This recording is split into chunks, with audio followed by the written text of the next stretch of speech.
Welcome to episode 16 of the Popanimecomics Lounge. My guest today is voice actor Joshua Seth, the voice of Ty from Digimon. But before we get into the interview, I'd like to remind everybody, please follow me on Twitter at Popanimecomics for all updates regarding this podcast and my website.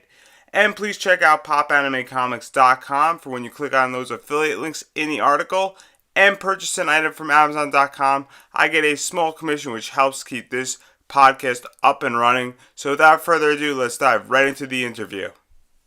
How did you first discover voice acting in anime?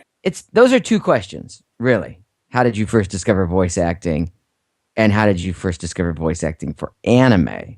The anime part, that comes through the movie Akira, which we'll get to later. How do I know? Because I'm a mind reader? No, because you sent me the questions. So that we'll get to later. But how did I discover voice acting? Actually, funny story about that. My dad is a psychologist, but when I was growing up, he was a radio psychologist as well. That's kind of how he built his business, sort of like that old show Frasier. So he was a radio psychologist, and I would occasionally go with him to the radio studio, and it felt very comfortable to me. Like that was kind of take your kid to work day in our family, because he couldn't exactly take me to see him working on patients. That would be wrong. So instead, I watched him do, work the mic in a radio station and take calls over the air. And sometimes I'd chime in. I'm not really sure in retrospect if I was actually going out live on the air or that was just for my benefit. But fast forward a few years, I went to a performing arts college in New York called Tisch School of the Arts at NYU. I wandered up onto the 8th floor soon after I got there, and I saw their radio station, and the city was unfamiliar to me, and the school was unfamiliar to me, but that radio studio, that felt very familiar and comfortable. So in short order, I got my own radio show, and that's kind of how I first discovered voice acting for myself, initially through my exposure from my dad's show, but then by having my own show at WNYU New York City, 50,000 watt station going out to 3 states. And I do funny voices like that because it was a late night show and I didn't really think anybody was listening anyway. So kind of Jonathan Winters style, I would call in, I'd pretend to be the callers calling in to request things or annoy the host, but both sides of the conversation were me, and I do a bunch of voices. And then by the time I got out of college, I had a really good demo reel of me doing voices on my own show to present to an agent in Hollywood. That's how it got started. So when did you discover the world of anime? Anime was when I was there in New York, and I went to see a movie called Akira, or some people correctly call it Akira. It was playing at an art house theater in Greenwich Village, and I had no idea what to expect, but I liked animation, I liked voice work. I walked in and I walked out mind blown because this is the first time I'd ever seen animation for adults, like to the point where it was wholly inappropriate for kids to watch it.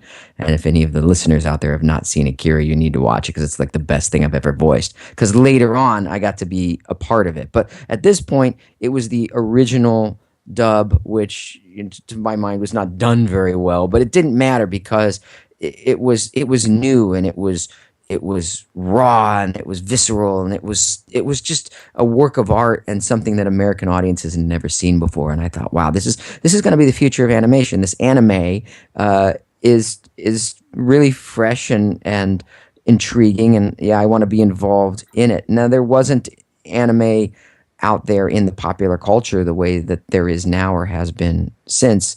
What was out there was still kind of old school, like Bugs Bunny or whatever the stuff that I grew up on in the 80s. That's kind of, for the most part, forgettable shows because there was no, they didn't have plots that progressed from episode to episode. They didn't engage you past a certain age, really, unless the jokes were written for adults.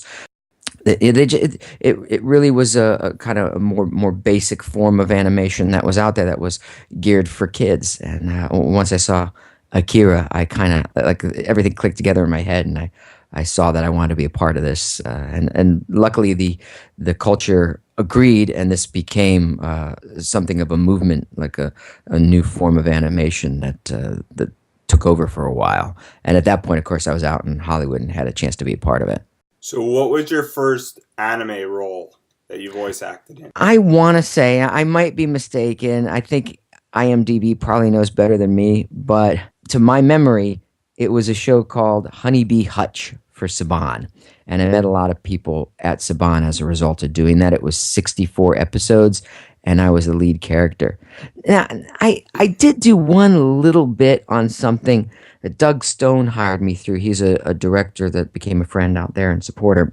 A little like a kid on a pirate show, but I can't remember the name of that show. It was just one little bit, but it was enough for them to see that, I knew what I was doing behind the mic and was reliable and a kind of a good guy to work with. Like all that stuff's important beyond just your technique of your voice. You have to be able to be worked with. People want to know that you could take direction and that you're going to show up and you're not going to be a jerk, that kind of thing. So I did have that one quick, brief little experience on the mic in a Saban show, whatever it was. And then right from there to voicing the lead on Honeybee Hutch. I think that was the voice. Honeybee Hutch, Honeybee Hutch. That's pretty close. I don't know whatever happened to that series. It was pretty good, honestly, and it was very cute. It was for kids. It was anime. A little bee with these giant eyes, and I was the title character. And by the end of 64 episodes, man, like that was a good training ground, and I understood how to voice things for anime, how to match lip flaps, and do all the technical things necessary to voice a project that's already been animated previously. And I knew a lot of people in the Saban organization and ultimately in Fox Kids as a result. And it kicked things off in the right way. So how do you prepare for voice acting? In terms of my physical preparation, I do breathing exercises, focusing and centering exercises. Actually, it's all the stuff that's in my book. I wrote a book, which we can get into later for anybody that wants to look it up. It's called Finding Focus in a Busy World. But ultimately, in terms of my physique, my voice, my emotions, my energy, it's all that focusing and centering work that I learned as an actor and that I now apply to voice work. In fact, I did it right before this call here today. It involves some breathing techniques and some postural alignment. And I even have like a little mini trampoline here in my home office. I jump up and down on for a few minutes to get the blood moving, get the body oxygenated and so forth. There's a bunch of these technical techniques that we won't have time to get into right now, but that are in the book. And then in terms of the audition, I like a very little direction. Like, what's the age? What's the good guy, bad guy? What type of character is this? What's the relationship to the other people in the scene? What's the sort of the tone and the pace of the scene or the series or the movie, whatever it is that it's for. And then, all right, well, let's see what my first take on this is. And generally, it'll be in the ballpark of what they want. I think more information is just kind of puts you too much in your head as a performer. So I just want the answers to those few basic questions, and then let's see what comes out. So as a voice actor, you appeared in Macross Plus. How did you receive this role, and how did you audition for it? That was, it's interesting when you ask me this stuff, my mind flips back to a class, like one of the only classes that I took in Hollywood. Like the people that you meet in life and the things that you do, they all connect, but you don't see those connections until sometimes years later. But I remember like the people that I met in all those early shows, like Macross Plus and Gundam, and there was Giant Robot I did, and whatever that pirate show was that I can't remember, and later on Ark of the Lad, and even Digimon. Like all these people, the initial context came through animation class that I took right when I came out to Hollywood, and each time I met a person or went on an audition, like it would increase my network from zero. It was literally zero when I went out to Hollywood to all the people that count and made a difference. It did take years to make that happen, though. Perfect segue into Digimon. You voiced Ty from Digimon. How did that come about? That was very game changing. I had no idea what it was. Of course, when I was going in to audition for it, it was, what it was. The guy that was directing the audition was at a poker game that I was hosting. This is this networking stuff that I'm talking about, right? So I would host a Hollywood home game, poker game every Thursday night, and my house was walking distance from Warner Brothers Animation. It was really convenient for people, and people would come and we'd play Texas Hold'em, and being a magician and everything, they would always make jokes about, oh, we're gonna go to a magician's house. I don't know if your listeners know this about me, but I'm a touring entertainer. Like now I'm more of a magician of the mind, but back then it was more straight magic and card manipulation and things like that where a lot of us start. And so like I'd kick the games off doing some sleight of hand stuff and dealing everybody bad hands and me all four aces, and then they'd say, that's it, Joshua doesn't get to deal anymore for the rest of the night, and then we'd all have a good time. Out on the back deck at some point, I was knocked out of the game. This guy was knocked out of the game, and he said, it would be fun, you should come by next week, we're having this audition. The show's called Digimon, I think you'd be good for this part. And it was just a very social, casual, offhanded thing. And this is how a lot of my better auditions occurred over time, was through these personal contacts and getting to know people outside of the studio. So I said sure, so I stopped by. Therefore there was no pressure, right? I had no expectation. Nothing was built up in my head. I wasn't going into my agent to audition as would be typical, so I didn't have all the noise and confusion of 50 other actors around me. I wasn't in a big studio either. It was just, I remember where it was. It was in the Valley in LA, in this little studio. Like, there's nothing about it, about the whole experience, that made it seem like this was going to be anything special. So as a result, there was no pressure. I think I looked at a drawing of Ty and I put my body in the pose, that kind of classic pose where he's running with Agumon.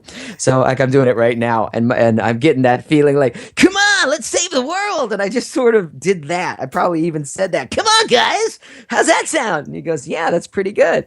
And I went back and I just had fun with it, and I used that part of my personality that is Ty. I didn't layer anything on top of it. I just made my voice a little bit younger, and it's my normal energy, my normal personality, but just hyped up a little like that. And it worked, and obviously we all know what happened with Digimon, and it totally changed my career. So would you say that your best auditions were the most fun auditions that you did?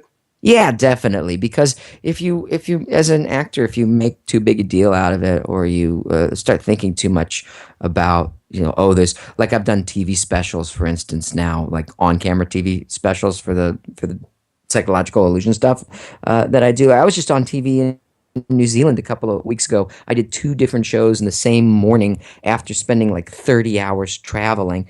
And if you start thinking like, oh, I'm tired, I'm jet lagged, or oh, there's 1 million people or 2 million people that are going to watch this, yeah, that's not fun anymore. Then that's going to come across. You're going to reduce what it is that you're able to give and put out when you're too much inside your own head. But if you're just playful about everything and you don't hold it too tight, kind of like sand at the beach, you can hold a lot more if you just kind of lightly grasp it.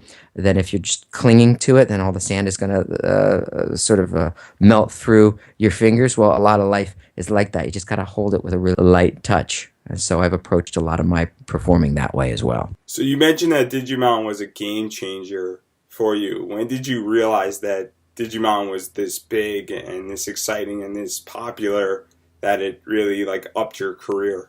At some point in the midst of the first season, which of course by that point we had already recorded a bunch of stuff, but by the middle of the first season airing, I started to get a lot of opportunities for gigs that I'd never gotten before, for other cartoons, other shows on Fox networks. There's something called the breakdown services where they list what the auditions are. At one point, I saw my name in it. It said, we are looking for a Joshua Seth type. Of course, that pissed me off, and I called my agent. I'm like, why are they looking for a Joshua Seth type when Joshua Seth is right here? And the answer I was given was, I'm on too much stuff, and they don't want me, they want to overexpose my voice. So that all happened because of the momentum that was created by Digimon, which was the #1 cartoon in the country for Saturday morning fare at that point. And then the best thing that happened was I actually had the opportunity to become the promo announcer for Fox Kids and for the WB. After that, I started promoting all these other shows too. Next on the Batman, on an all new. Actually, I even did Pokemon on an all new Pokemon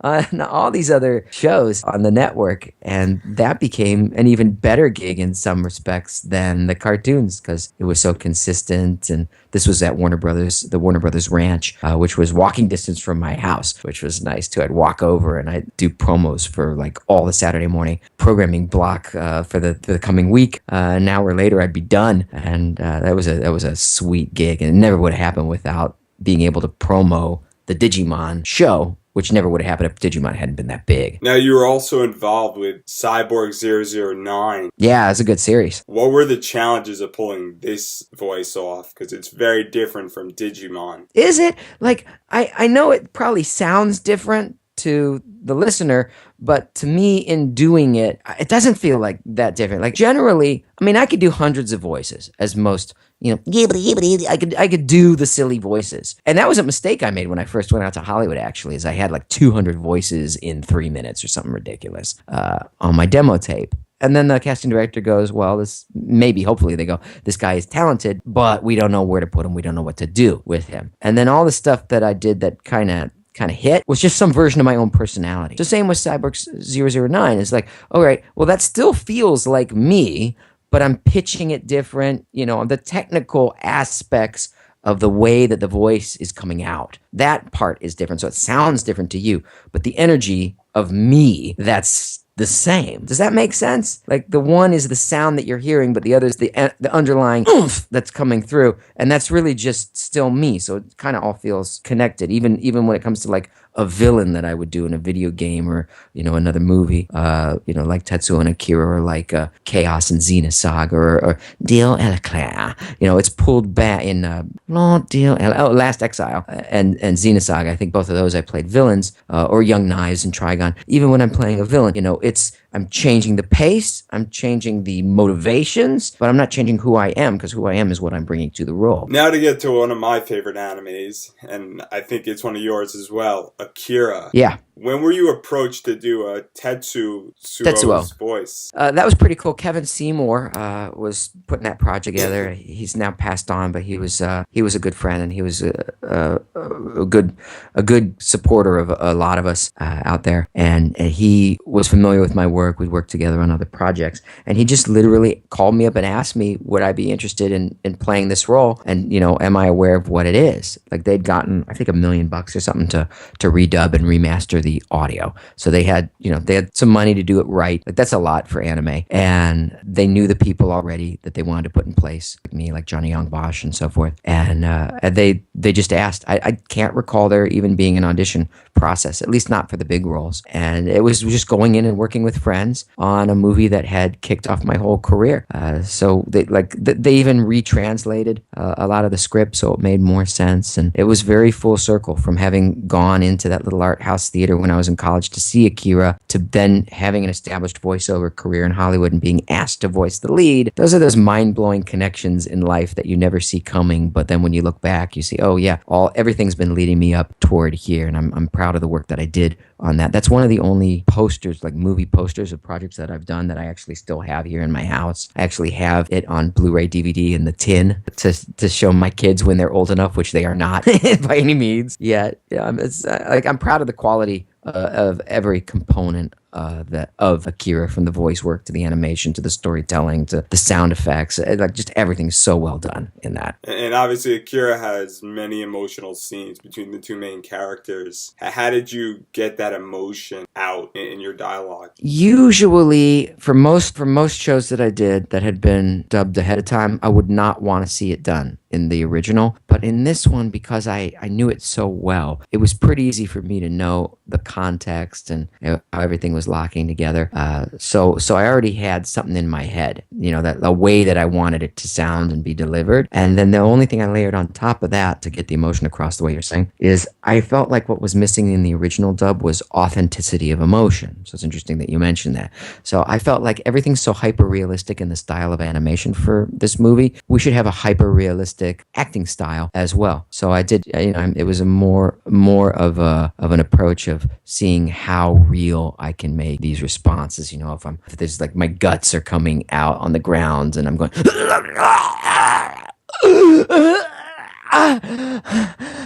like that. Like I would to some extent feel that right then when I'm doing it. And I would do the same thing in the recording session. Okay, listeners, by the way, I'm fine. I know that sounded traumatic, but I did stab myself in order to get that sound, but it's just a light flesh wound. Moving right along. So before we get into promos, do you have any advice for anybody who wants to get into voice acting or the anime scene and industry? Yeah, I mean, any kind of voice. Well, you don't have to go straight to anime. I mean, there's so many more opportunities now than when I started because of the internet, because of YouTube, because of the relative ease of putting product out. So you can get together with friends and everybody can take a role and you can create something. I think that's the best way to get started is create your own content, you know, whether it's a podcast or radio theater in some way, or a YouTube video if you know somebody that animates or can, you know, put together visuals in a way that can be voiced over. You get a group of friends together that are committed to continuing to put product out and don't wait for somebody else to say yes. That's my number one piece of advice.